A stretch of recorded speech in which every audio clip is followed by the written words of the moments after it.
What is going on, guys? Miles here, and in this video we'll be taking a look at the patch notes for the recent Blackout update for Black Ops 4. So let's jump straight into the patch notes for the update which came out yesterday. If you guys have played Blackout since yesterday, you may have realized that sometimes the mystery box light has been red instead of blue, and that is because of the new event called the Blightfather, which is a boss zombie from one of the maps. I think Voyage of Despair is actually in Blackout right now, and if you see a red light for the mystery box, that means that the Blightfather has spawned in that location and you can kill it to get some extra loot. I tried killing it myself, but that thing is an absolute tank and I literally couldn't kill it in solo, so I have no idea what it drops, but it is pretty strong and it should drop some good loot.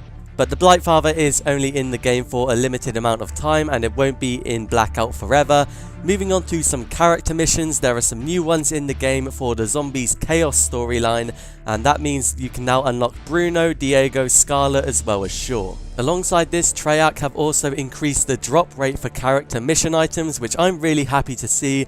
Although I did just make a video talking about how to get all these characters and I kept saying how rare they were to get and how long it would take to get all of them, so that's a bit awkward because that video doesn't make as much sense now, but I am still happy that they did buff the drop rate for these character mission items, because before they were super rare and it would have been practically impossible to get all of them in a reasonable amount of time. Moving on to some weapon changes, note that these weapon changes are only for Blackout and they won't be applied for multiplayer. We did have a big multiplayer patch last week anyway, so it would make sense that they were only for Blackout.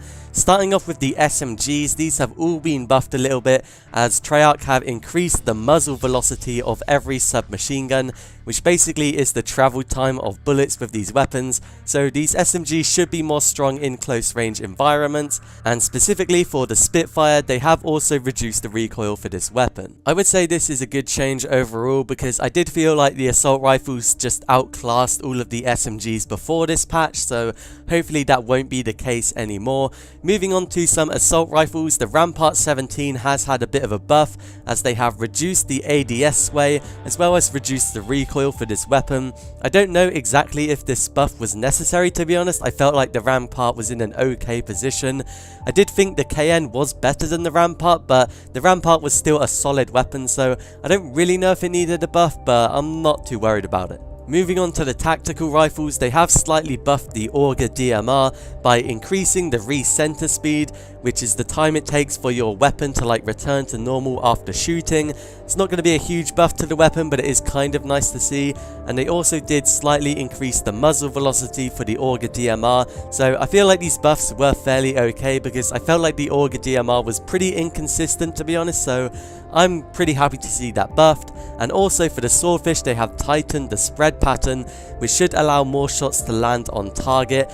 And I wasn't sure if this buff was necessary because I did feel like the Swordfish was actually a solid weapon, and I think after this patch it's going to be pretty damn good.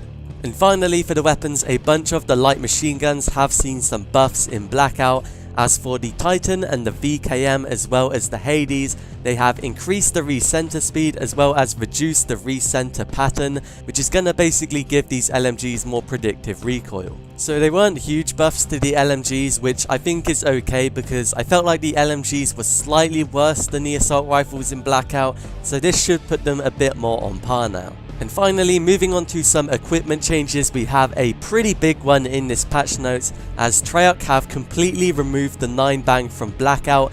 I believe they did try to nerf it previously during the beta or something, but they decided this thing is way too overpowered, which I would agree with, and they have decided just to completely remove it from the game right now, which I feel like is an okay change. To be honest, I did use the 9-bang a lot because I just knew how overpowered this thing was, so we might see it in the future or it might just completely be gone forever, we don't exactly know. To compensate for the 9-bang being removed, Treyarch have actually buffed the concussion grenade as they have increased the throw distance as well as increased the stat count from 1 to 2, which I think is kind of fair enough. The concussion was a really weak version of the 9-bang before this patch, so hopefully now the buffed concussion will be kind of a middle ground between the old concussion as well as the 9-bang, which was way too powerful, and I hope it is going to be quite balanced. Before this update I haven't really seen anyone use a concussion, so we'll have to wait and see.